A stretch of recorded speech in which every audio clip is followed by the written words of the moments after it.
Cebu City Mayor Michael Rama mipasalig ngayang sulbaro ng problema sa trapiko sa Dakbayan sa dili pa ipahigayon ang APEC Summit karong Agosto. Si Erica Di Maclid ug Rona Fernandez sa report. Cebu City Mayor Michael Rama mipasalig nga sud sa tulo ka buwan masulbad na ang problema sa trapiko sa Dakbayan.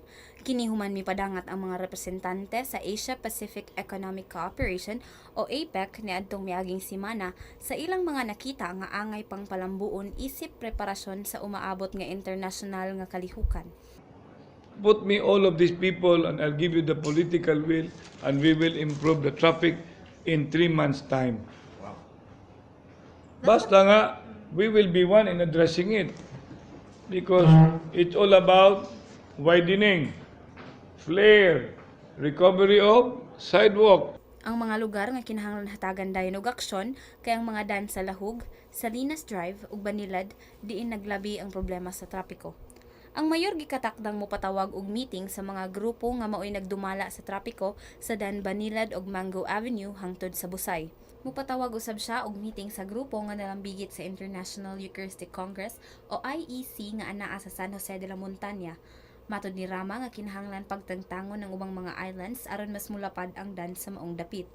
Matod ni Mayor nga dili kinahanglan og islands o dividers ang Dakbayan sanglit usa kini ka compact nga syudad. Because if San Jose de la Montaña will continue to have that island thereat, we're not going to remove all the island.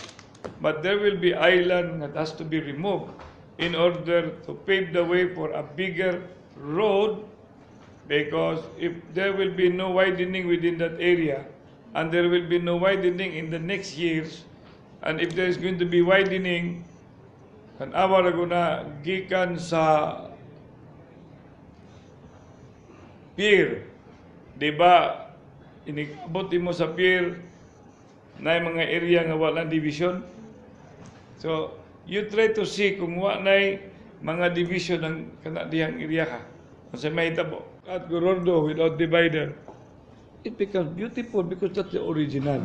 Giklaro sab ni Rama nga ang pagmangandam sa APEC dili lang responsibilidad sa Dakbayan kundi sa probinsya.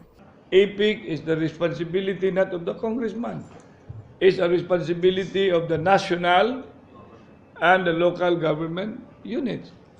Giawhag usad ni Rama ang mga taga-Department of Environment and Natural Resources o DENR nga ipadali ang nagpadayong earthballing sa mga kahoy sa Dakbayan. Alang sa Sunstar Pilipinas, kini si Erica Di Maclid, kauban si Rona Joyce Fernandez, CNU Communication Interns.